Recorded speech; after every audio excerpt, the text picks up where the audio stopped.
Sometimes when I'm interviewed, people ask me, what is the worst public speaking mistake you can make? And I often think, out of all the presentation mistakes and public speaking mistakes, wouldn't it be wonderful if there was only one that we needed to focus on? We'd all be completely brilliant. The truth of the matter is that I can hone it down to ground zero for public speaking. And that has to do with our breath. Because I'm a voice and performance coach, I'm S.J. Harrison, I really do centralize the breath because breath is the engine of the voice. I was watching a professional Shakespeare production the other day online, and I have to admit, I was a little bit shocked. Before actors would speak a line, there were a number of people who did this. To be or not to be. Now, I've already run out of breath because I've taken a breath in, I've taken a breath out, and then I'm speaking. When in fact, what we really need to do to engage the breath is breathe in, to be or not to be. That is the question. I'm engaged, I'm energized, I'm doing it as I speak to you now. I am breathing in through my mouth and I'm immediately sending that sound out to you.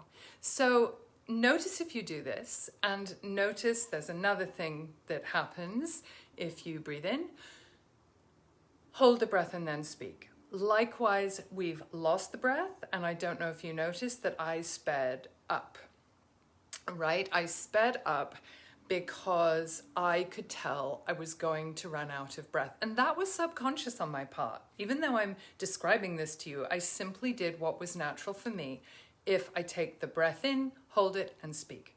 So sometimes just connecting with the breath, which is ground zero for speech and effective public speaking, makes all the difference to your experience on stage, and not only your experience, but the experience of your audience. So when we watch someone perform, we actually pick up on their breath. Notice this when you're watching people. Notice the experience in your body.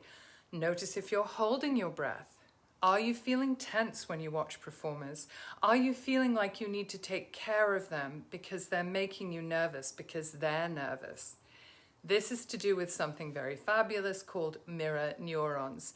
And I will go into this in some future videos. For the rest of the month, I'm going to be talking about best practices for public speaking quite specifically. So all these videos interrelate.